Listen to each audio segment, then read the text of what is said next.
ॐ वन्दे स्वरूपानन्दं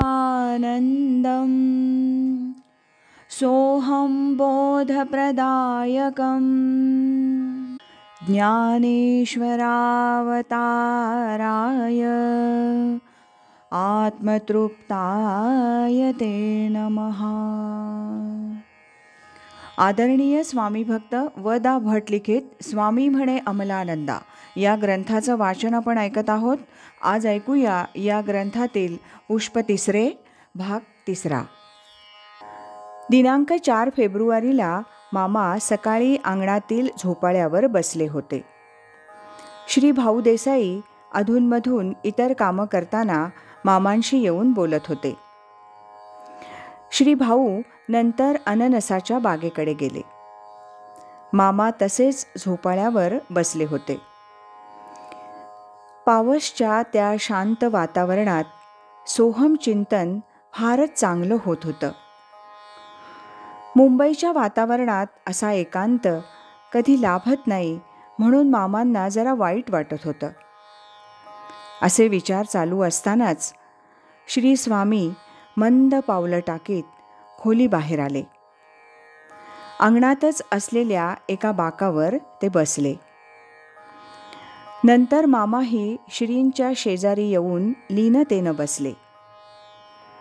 श्रींशी संभाषणात मामा म्हणाले, शहरी वातावरण ध्यानधारणेस पोषक नसतं. एकांत स्थळ भजनास ध्यानधारणेस फारच पोषक असतं. इथल्यासारखी शांतता मुंबईस कधीच लाभत नाही. ह्यावर श्री स्वामी विवेकानंद आणि श्री विनोबा भावे यांच्या प्रवचनातील ह्या विषयींचे संदर्भ देऊन श्री म्हणाले, जो उपाधीत राहून अभ्यासानं उपाधीत सापडत नाही तोच उत्तम साधक. साधी लहान मुलानं कडी वाजवली तरी गुहावासी एकांतप्रिय मनुष्यास खपत नाही. कार्ट्या असा शब्द ज्याच्या तोंडून निघतो तो कसला साधक? तोच उपाधीत राहून त्या बालकाशी तादात्म्य होऊन त्याच्या कृतीचा अर्थ शुद्ध स्वरूपात पाहील तर तो त्या बालकाप्रमाणेच आनंद भोगून रागावणार नाही. सर्वच ईश्वराचे करणे हे एकदा पाहण्याचं अंगवळणी पडलं की सदोदित ईश्वरानंदच भोगता येतो.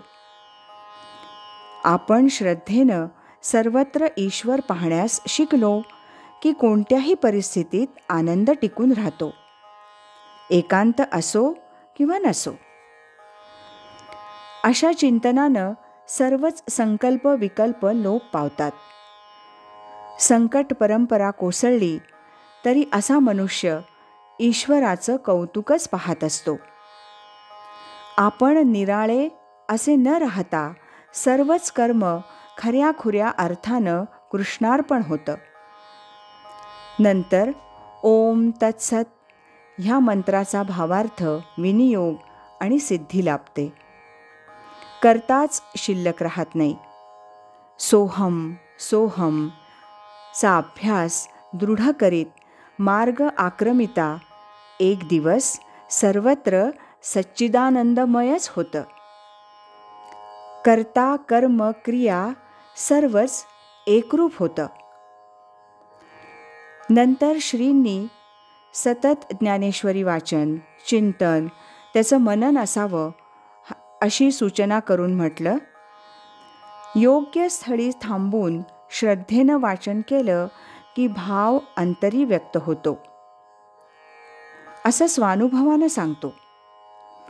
नंतर श्रींनी बाह्यसृष्टी अंतःसृष्टी यांची कार्य कशी चालतात त्यावर साक्षीत्व कसं करावं, अहम ब्रह्मास्मी ह्याचा अखंड प्रत्यय सद्गुरू निष्ठेनं आणि दृढ श्रद्धेनंच कसा येतो, अष्टभावावरही ताबा येऊन अवर्णनीय अशी विमल स्थिती कशी येते वगैरे गोष्टी मामांना समजावून दिल्या. नंतर श्री म्हणाले, जसजसा अभ्यास वाढेल तसतसा अनुभव येऊ लागेल.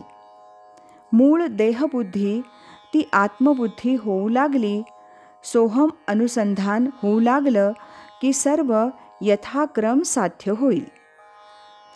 तुम्ही दुपारी जाणार आहात, प्रसादाच्या पुड्या आत्ताच देतो. जाताना सर्व भाव जागृत झाले तरी विवेकानं आवरावे, म्हणजे दोघांनाही बरं. मामांनी श्रींना साष्टांग दंडवत घातला. दुपारी दर्शन घेऊन निघताना वियोगाचं दुःख मामांनी पूर्ण आवरलं, कारण आपल्यामुळं श्रींना त्रास होऊ नये असा मामांचा दृढ भाव होता. मामा पावसहून निघाले. साधन मार्गाची वाटचाल करताना कोठेही असलो तरी श्रींची शक्ती सदोदित मार्ग दाखवणार असा दृढ विश्वास वाटत होता. त्यामुळं मुंबईत राहूनही साधन करणं त्रासदायक वाटत नव्हतं. आज इथेच थांबूया. यानंतरचा भाग आपण उद्या ऐकूया. श्रीमत सच्चिदानंद सद्गुरु श्री स्वामी स्वरूपानंद महाराज की जय. श्रीमत सच्चिदानंद सद्गुरु श्री स्वामी अमलानंद महाराज की जय.